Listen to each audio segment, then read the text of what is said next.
Curly maple that's stained really bad, but it's still pretty.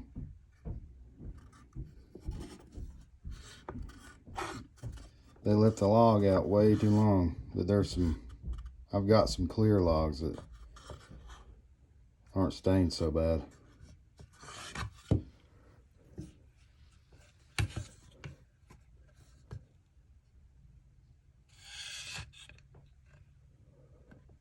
This is just some cut-offs. They're not all this stained, luckily. You can see it on the outside.